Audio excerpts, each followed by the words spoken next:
A long-standing thesis that Bitcoin is just another tech investment has been invalidated recently. Or has it? What we see at the top, that's the Bitcoin price. What we see at the bottom, that's the Nasdaq 100.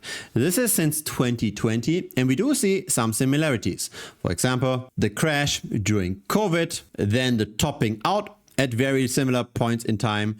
Then we also bottomed at the same time. But something seems to be changing recently, because Bitcoin dropped by 50% from the all-time high, while technology stocks during the same time appreciated by 20%. So what's going on here? Some people say that the speculative capital has simply moved away from crypto, moved over to artificial intelligence stocks, and that thus going forward, the link is broken, and that Bitcoin will continue to fall while tech stocks will continue to rise. But it's not that easy. Let's compare the Bitcoin price directly with the Nasdaq 100. So let's divide the Bitcoin price by the Nasdaq 100 and see how does capital move from one asset class to the other over time. That's what we see here in this chart. Now I find this fascinating because the bottoms of every single bear market, they align pretty perfectly on this curved line. And they also tell us a story that now Bitcoin is rather cheap. We do see diminishing returns, as in Bitcoin used to outperform tech stocks very consistently, but that outperformance might come to a halt because we've already seen from the peak in 2021 to the peak in 2025, Bitcoin had an additional return of only 8% versus tech stocks. So the story that Bitcoin will always outperform might be broken. However, on a shorter time frame, it does look like Bitcoin is rather cheap, and it could potentially outperform tech stocks by roughly 140%. Now that outperformance could come in many shapes. It could mean that tech stocks go up, but Bitcoin just goes up more. It could mean that tech stocks crash, just Bitcoin stays where it is. It just means, relatively speaking, Bitcoin might, at least in the medium term, be cheap compared to tech. And that's actually all that matters, because we do want to be long-term invested anyways.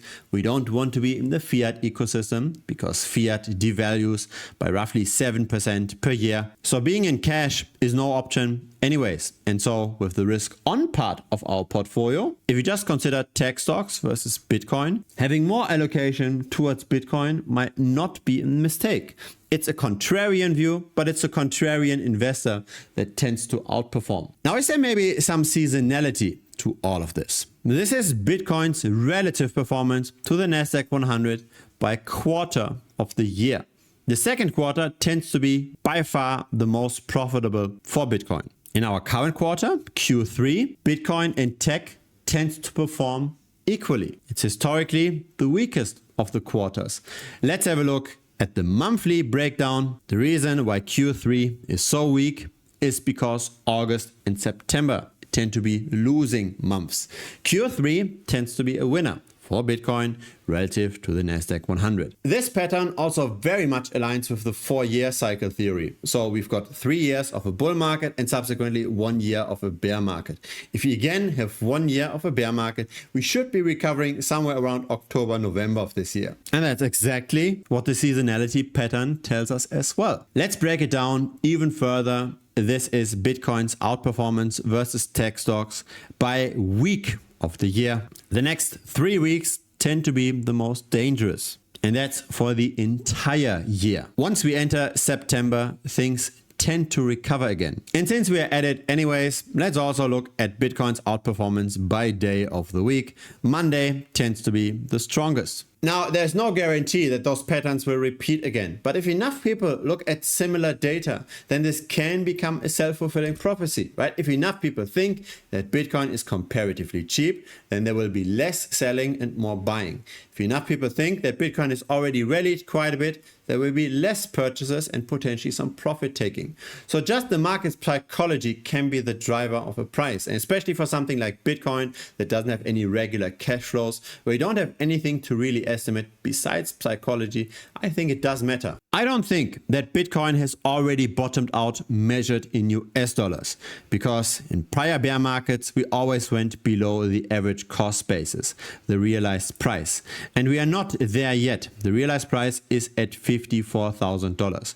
I do think that Bitcoin will fall a bit further, but I'm not so sure if it will fall more than tech stocks. I think tech stocks are very heated. And so my personal base case is that risk on is probably going to suffer in the near future, but Bitcoin will still do okay comparatively. And then once we get the recovery, Bitcoin is probably going to do a surprise rally that most people did not expect. So it's all about the time horizon. Buying Bitcoin right now to hold it over the next 2 or 3 years is probably a very good idea.